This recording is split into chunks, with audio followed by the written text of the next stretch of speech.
Are you curious how much other people make or how they spend their money? Well, in this video, I'll show you exactly that with their actual numbers. While I'm getting this template set up, I'll give you a little bit of background about us and why I decided to share our finances on YouTube. Hi, my name's Tom and welcome to the Track Our Money Show. In this video, I'll cover exactly how much my wife and I bring in and how much we spend. We'll also see how much we save in our various sinking funds and how much we invest, whether it's in our 401ks, IRAs, or our brokerage account. As always, we will show you all of our real numbers, so I won't be turning the camera on myself. Now you might be asking, Tom, why do you make these videos? First, I think there's a huge benefit to knowing your money, knowing how much is coming in and where your money is going, and you're able to see patterns or areas where you might be spending more than you think. I know if I did not visually see our money in these spreadsheets, I would greatly underestimate how much we're spending in each category. Second, personal finance is a subject that many people don't talk about or understand, so I believe that just showing how my wife and I handle our finances can be helpful to others and encourage them to start their own spreadsheet. As much as I enjoy sharing our journey, I also want to hear about your journey. I enjoy hearing other people's success stories with their budgets, so if you haven't already, hit that subscribe button and let me know down below in the comments what wins you had in the month of June. Third, these videos hold us accountable with our money. As I mentioned before, these are all of our real numbers. I'm not going to hide anything. We don't make the most money, we're not the most frugal, but the numbers are what they are. I enjoy knowing just where our money is going and hopefully watching our net worth continue to grow, and at the end of this video we'll see how our net worth has changed over the past year. Before we jump into the spreadsheet, I want to give any new viewers a little bit of background about my wife and I so you can get a full picture of our numbers. My wife and I are in our early 30s. We've both worked in our jobs for around 5 or 6 years. My wife is in marketing while I'm in finance. We're not in manager positions, we're the ones doing the grunt work. And according to Glassdoor and other similar sites, I would say we're around the average salary for our positions. We have a combined salary of about $135,000. And as I mentioned before, these videos are anonymous, so I won't tell you exactly where we live, but I will say that my wife and I live in a medium cost of living area, and it's just above the national average according to the internet. Alright, with that out of the way, let's jump into the spreadsheet.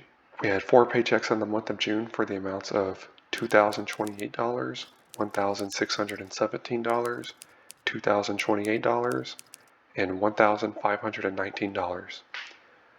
These amounts were after all insurance, deductions, 401ks, so this is what actually hit our checking account. So for the month of June, we brought in $7,192. Now let's look at our expenses. Our mortgage payment was $1,595. This amount includes all principal, interest, taxes, and insurance. Currently, we're only making the minimum payment since we have a pretty low interest rate, so it just makes more sense for us to make the minimum payment.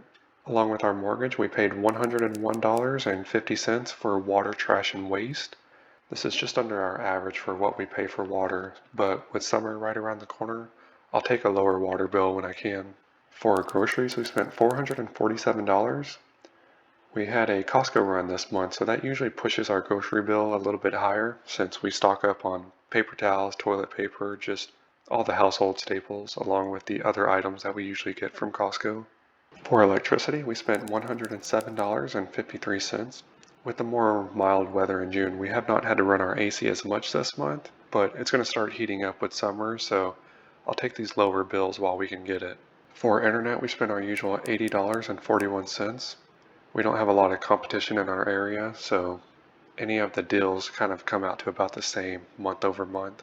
For our cell phone, we spent $137.32. This is for 2 cell phones with unlimited data. For insurance, we made our usual transfer of $150 to help cover the 6-month premium when that becomes due. We filled up our gas tank 3 times in the month of June for a total of $110.31.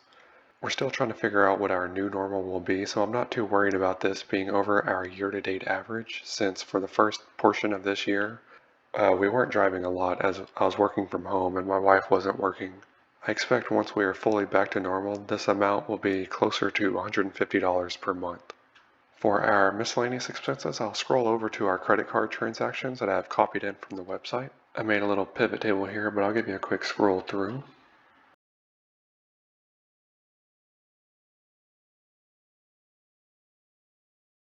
We bought a few items from Amazon. This was stuff for around the house. In the future, I'm going to try to track these purchases better because I know at the time of the purchase it was something that we needed, but when I go back and try to put these spreadsheets together, I can't always remember exactly what we purchased. But you can see that we spent $188 from Amazon. You can also see that we had a small car repair so that our car would pass its inspection. Altogether, that repair and inspection costs were $244. You can also see that we ate out quite a few times this month. We went out more than we usually do, but it was much smaller purchases, and that totaled up to $115 for the month. I'm thinking we might try to go to a cash envelope system to help us with our eating out so that we're being more intentional with our eating out. I was thinking something along the lines of 2 date nights for $50 a piece and then maybe 2 more times of fast food for $20 a piece. So maybe if we withdraw $140, we can use that as our eating out money and we'll be more intentional with this amount. We'll see if we do that in the month of July. We also got my wife a new cell phone since her old one would not hold a charge anymore. This is something we have been saving for, so once we get down to our savings accounts, you'll see that we moved some money around to cover this. And this is something that we've been putting money aside for the past several months. We also got some workout equipment in the month of June, and that came to $590. This is something we've been eyeing for a while, and kind of with the cell phone, we've put a little bit of money away towards this, so I'm glad we were able to finally get this. So as far as miscellaneous goes, excluding the cell phone, we spent a total of $1,200 on items that did not have their own category. So for fund money, my wife and I get $400 a piece, so $800 total. This is the money that each of us get to do whatever we want with no questions asked. It just helps us to spend on our hobbies or on ourselves without question. So for the purposes of this spreadsheet, we don't track this money any further than this line item right here. Now that we have all of our expenses for the month entered, you can see over here off to the side we have some conditional formatting so that anything more than $5 in our year-to-date average is going to spit out a red number. So that you can see that our groceries is spitting out a red number since it's $42 higher than our year-to-date average, which is not too bad considering we had that Costco run this month. And our gas for our cars was $58 higher than what our year-to-date average was. And this is okay since we're still trying to figure out what our new normal will be. And as we just saw, we had our miscellaneous was higher, but we definitely had some purchases that we don't normally make. So in total, you can see that for the month of June, we spent $4,730. So with our income of $7,192, if we were running everything on a cash basis, we would have been left over with $2,462. Alright, now let's jump into our sinking funds. I changed the way the template looks, so in this section you can see our prior month's amount and any contributions we made to get to our ending amount for the month. But for the purposes of the checking account, I don't really worry about what's flowing in and out of it because we put everything on our credit card usually. We threw $500 into our house fund, and that account is sitting at $18,933. This account is for any furniture or appliances that we would be buying for our house. We still have a lot of furniture that we need to buy, but we didn't make any purchases this month. For our house maintenance, we threw another $250 into this account, so it stands at $821. We didn't add to our emergency fund this month, so that account stands at $11,661. This amount plus our 5-month buffer is a pretty good emergency fund. It'll hold us over for a little over 4 months if we suddenly had zero income. We threw our usual $150 towards our insurance to help cover the 6-month premium when that becomes due. Also, we threw another $250 into our car maintenance fund. So the car insurance account has $578 in it, and the car maintenance account has an even $1,000 in it. So altogether, those accounts stand at $1,578. We didn't throw any money into our travel fund this month. We're sitting in a good spot currently with the amount that's in it, And honestly, at this point, we're more worried about replacing my wife's car, so we threw a little extra into that account instead of having some go into the travel fund. So that account stands at $3,935. So for our sinking funds, even though we threw $750 into the savings account for the car fund, like we saw earlier, we made some pretty big purchases this month that we were saving for in these accounts. So we took out $1,182 out of these accounts and only put in $750. So a net $432 came out of the account. And in total, all of these various sinking funds hold a total of $15,625, with the bulk of that being in the car fund, which holds $14,000. So, as you can see across our various savings accounts, we have a total of $63,000 across all of these accounts. Alright, now let's jump into our investments. For our first 401k, we threw $783 into this account, and the employer matched $365 for a total of $1,149 going into our first 401k account, and that account stands at $115,430. For our second 401k, we threw $692 into this account, and the employer matched $288 for a total of $981 going into the second 401k account, and that account stands at $22,541. In total, between our two 401k accounts, we had a total of $650 of employer match going into both of these accounts, and that's just free money.